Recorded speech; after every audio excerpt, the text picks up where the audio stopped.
Everybody, if you're here for the 12 o'clock session, we now have about 10 minutes left to our time. So it's going to be a very brief little introduction and discussion, but actually, no, we still get our 45 minutes, which is great. And we welcome you all here to a terrific panel and a great discussion. It's a very important discussion, and culture is the new creative brief. And the whole discussion around multicultural and general agency is something we want to attack. But before we get into any of it, I'd like to have each of the panelists introduce themselves. And then we're going to do a little session around a couple of the different models that we have up here, which are one where a general agency, a global agency is working and doing their own internal communication towards the Hispanic and multicultural market versus a model where another global agency is working with a partner, a multicultural agency partner, and then we have Antoinette from La Comunidad who's going to talk a little bit about their model also. And then we'll get into a real discussion that I think will be pretty interesting and hopefully have a good debate. So without further ado, Kim, if you'd like to introduce yourself. Hi, my name is Kim Beal, and I work at Kraft Foods. I'm responsible for consumer communications in the beverage division for brands like Maxwell House, Javalia, Capri Sun, Crystal Light, Mio, our brand new Mio, and Kool-Aid, which I will be talking with Joan to you about. And I'm Joan Dufresne. I'm a group planning director at Ogilvy, and just finished a big project on Kool-Aid that we're going to talk to you about. I'm back at Ogilvy for my second time. The first time was with Rick in the 90s, and I'm very happy to be here. Hi, I'm Luis Miguel Messianu, your typical Romanian Hispanic. I'm based in Miami, very close to the U.S., and we run the agency known as ALMA, previously known as Del Rivero Messianu, or DRM, and we're delighted to be here. We have a mix of models within the agency, and we'll talk a little bit about State Farm and McDonald's and some other clients. I'm Gustavo de Mello. I'm originally from Brazil, but I'm now at DDB, where I'm a group planning director. And for the interesting part for me is that I spent 9.5 years on the Hispanic side. I was the head of planning, built the planning department at Lapis in Chicago, and was also part of senior management. So recently, around 11 months ago, I came to the general market, and now that's what I'm doing, and that's where I'm partnering with Luis Miguel on State Farm and other accounts, and we're going to talk a little bit about it. Great. I'm Antoinette Zell. I'm the CEO and president of La Comunidad. We are an agency with offices in Miami, Buenos Aires, New York. My personal background, I am Cuban. I am the second generation Hispanic, check off the box. My background is in media, having spent about 15 years at MTV Networks, Latin America, as well as Telemundo. Great, thank you. So let's get started and really get into a couple of the examples that you've each brought to talk about, and then again after that we will get into a more in-depth discussion about what you've shown, how the things work. So Kim and Joan. All right, we're going to talk about Kool-Aid, which is a brand that probably a lot of you grew up with. It's an American icon. It also happens to be a brand that has been popular in Mexico for a long time. So in the U.S., Mexican Americans make up a huge chunk of our volume. So our general market is really, I would say, 55-60% of our volume, and our multicultural market, Hispanics and African Americans, make up the other portion. So we are a strongly multicultural brand. About a year ago, we started working with Ogilvy Rojo, and Ogilvy is our brand agency for a range of our refreshment beverages at Kraft. And we started working with them, Ogilvy Rojo, across the refreshment beverages because we realized we had really the same perspective when it came to the Hispanic market, with shared goals of looking at the U.S. Hispanic market as a growth strategy. That required attention, investment, and continuity. The other goal we shared was building a team that had the capability baked right in, because our view was that it was not going to be, our Hispanic effort was not going to be in addition to, it was going to be planned from the very beginning. So on the craft side, our 3-year strategic plan for the company, the North American company, identified a number of brands that would have an outsized investment in Hispanic marketing over the next 3 years and beyond, and Kool-Aid happened to be one of them. In addition, we are able to tap into our Hispanic, our Latina Center of Excellence in Chicago, and we've been able to embed a couple of those professionals into our Kool-Aid team. And then we've also been able to leverage the inspiration and the knowledge of Univision as a partner. And so that has helped us on the craft side build up our capability. Then on the Ogilvy Rojo side, we were really impressed by the credentials that they showed us, their strategic planning and their creative work that they've done for a number of businesses. And what really sealed the deal was they said, we will put together a team that's going to work across the entire Kool-Aid brand and actually across all your refreshment beverages that has the Hispanic perspective baked right in. So Joan has a partner in planning who has extensive experience in the U.S. Hispanic market. The creative director, Jason Marks, has a partner in creative who is the creative director in Mexico City for Ogilvy.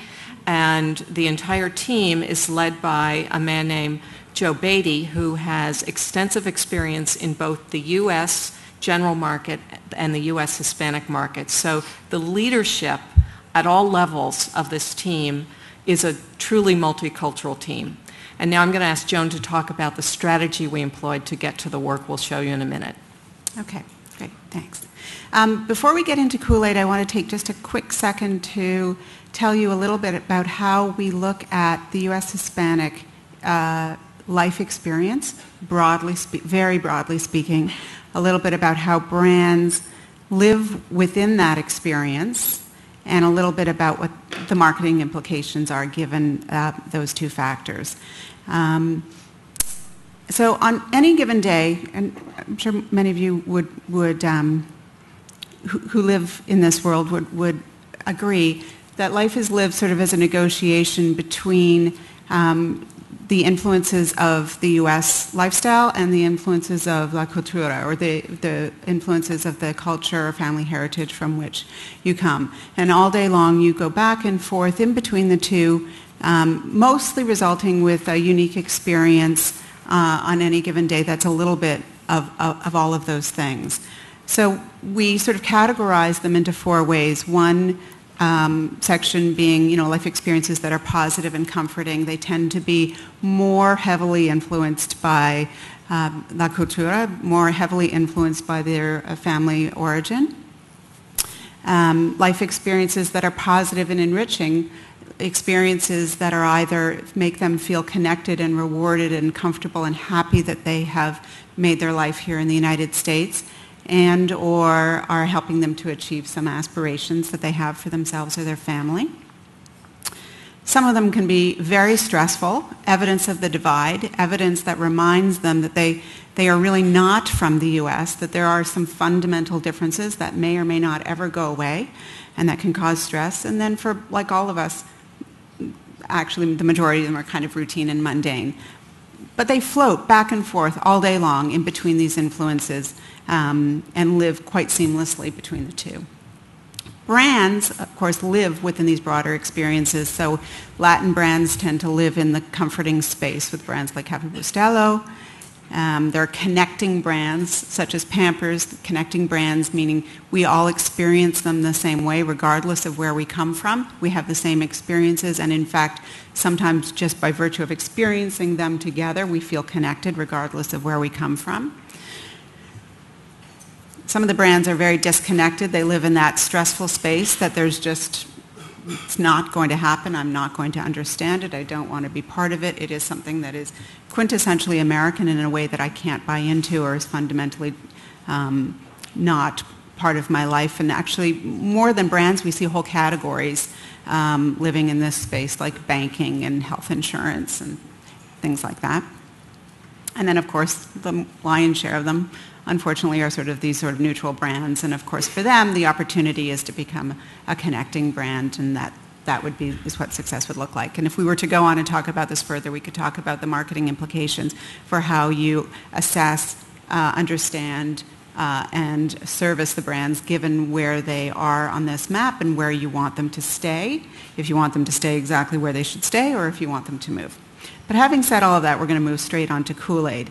And Kool-Aid is a connecting brand. We've known for a long, long time that no matter where you come from, no matter what your cultural heritage or your family background is, we all experience Kool-Aid in the same way, particularly when it's at its best.